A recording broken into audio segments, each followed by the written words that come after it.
Spain, 1959. It had started out being a marvelous evening, as most evenings with Papa tended to be. He was at his best then, especially if he'd done a good day's work. Mornings with Papa were pure hell. Late afternoons, he hadn't had enough to drink yet to be charming. Late nights were bad too, because the drink had soaked him until only his tongue remained sharp and lethal.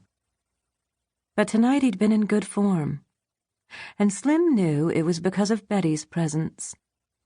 "I have to meet him," Betty had begged her, when Slim told her that Papa was in Malaga too.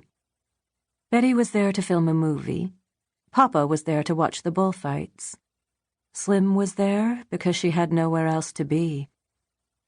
"Christ, I've starred in movies of his, and I've never yet met Hemingway? Slim, we have to see him."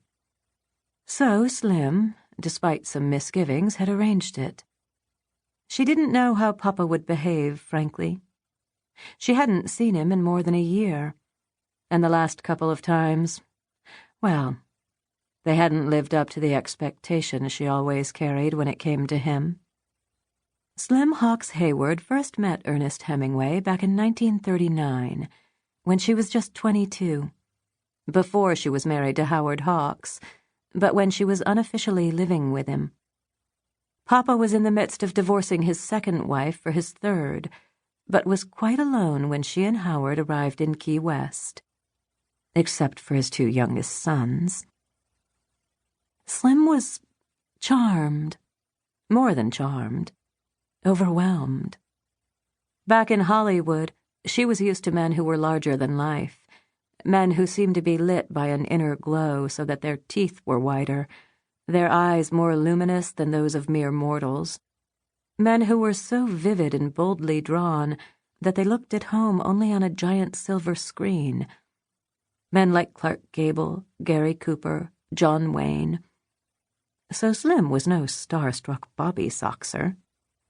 But when she saw Ernest Hemingway striding out the front door of his home in Key West, she was struck dumb.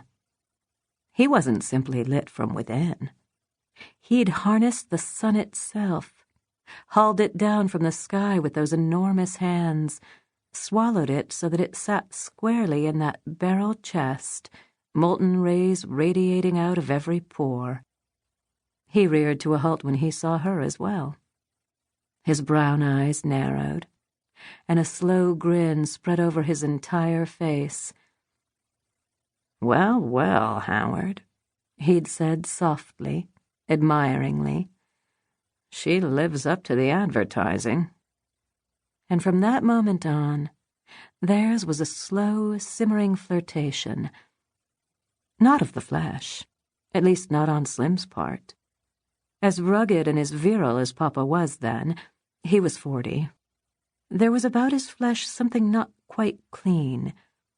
He always had dirt beneath his bitten-off fingernails. He had a tendency to wear the same clothes for days on end. Being a fastidious person herself, Slim required the same in others. Papa's feelings for Slim, however? Well, that was another story. An entire anthology of them. "Call him, Slim," Betty urged her. "Say we're coming over for dinner." Slim knew that she could. She knew that Papa would always come running to her. It was a fact of her life, a gift, albeit one she didn't take out and unwrap frequently. She knew that Papa was best in short doses. She understood that their flirtation survived only because they didn't see each other very often. She also understood that he would fall immediately for Betty Bacall, because she was exactly his type of woman, which is to say, she was very like Slim, only younger. Tall, slender, tawny, no nonsense. A real broad who could drink like a man. And, of course, she was Hollywood royalty. And no matter how Papa might protest that he hated Hollywood, he was just as starstruck as anyone. But Slim liked to tell herself she wasn't the kind of woman who was jealous of other women. That was what men loved about her, in fact. She liked to believe that she was without envy or vanity, so she grinned and arranged for them all to meet at a restaurant for dinner. And it had started out marvelously. Wine flowed, food was passed around, conversation sparkled. Papa took Betty's hand in his at one point and told her, with that intense light in his eyes that never failed to pin you down like a butterfly specimen, how much he'd admired her behavior during Bogey's final illness. How brave she was, how singularly noble. And Betty, who rarely spoke of it, nodded once and kept hold of Papa's great mitt of a hand for several minutes, as if it were a prize or a trophy, better than any Academy Award.